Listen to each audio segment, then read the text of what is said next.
I'll be brief. Thank you very much. Thank you, Chairman Smith, Ranking Member Bass. I'm very grateful as the ranking member to the subcommittee for calling this hearing and bringing attention to the grave humanitarian crises that's worsening in East Africa. I mean, worsening, it's really scary because it's been pretty bad up till now. The UN estimates that nearly 300 million people in East Africa don't have the food they need. Right now, Somalia, South Sudan, and Sudan face dire food needs, while parts of Ethiopia, Kenya, and Uganda face a crisis nearly as bad. For several years, seasonal rains have failed in the Horn of Africa, a direct result of climate change. And looking ahead, this crisis holds the potential for massive displacement. So we have an extreme weather condition caused by climate change. We have a worsening famine. We have a brewing displacement crisis. These sound like the sort of issues our State Department and USAID are designed to grapple with. So I'll reiterate the points I made this morning at our full committee hearing.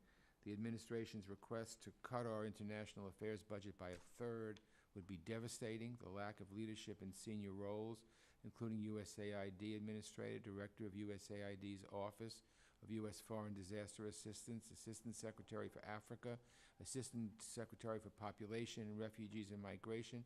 It makes it impossible for our agencies to do their jobs because these slots have not yet been filled. American leadership is vital, and so far this administration, by its actions, is undermining our country's role in the world. Among the two worst cases we see are in Somalia and South Sudan. I'd like to briefly focus on those. Between 2010 and 2012, Somalia suffered through the worst drought and famine in 20 years, failed harvests, a spike in food prices, and insecurity that impeded the delivery of food and exacerbated this crisis. It's exacerbating as well, exasperating. 250,000 Somali refugees lost their lives, including 133,000 children under the age of 5. That is just breaks your heart to see that. And the main lesson learned from that tragedy was that humanitarian assistance came too late, and we need to remember that lesson today. More than 6 million people are in need of assistance in Somalia, and nearly 3 million face crisis or emergency levels of food insecurity. If the April to June rains fail again, this situation could worsen quickly, potentially leading to another humanitarian tragedy and massive displacement in the Horn, which in turn could lead to instability in Kenya and Ethiopia.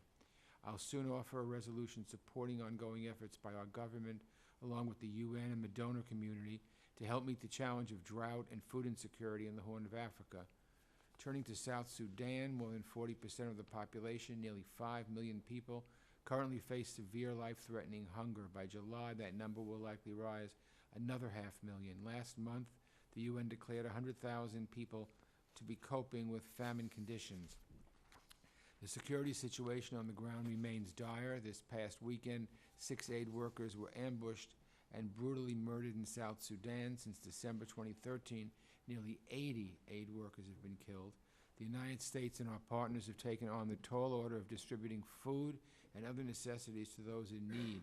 Many of the worst off communities are inaccessible by road for most of the year, and last month, famine was declared in two counties in South Sudan. So we need to continue providing humanitarian support and pressuring the government in South Sudan and the armed opposition to put the needs of their people first. And I'm pleased to co-sponsor Ranking Member Bass's resolution calling for strong support to address the family there. So I thank you, Mr. Chairman. I'm grateful to the subcommittee for dealing with these difficult issues. I'm grateful to our panelists, and I yield back.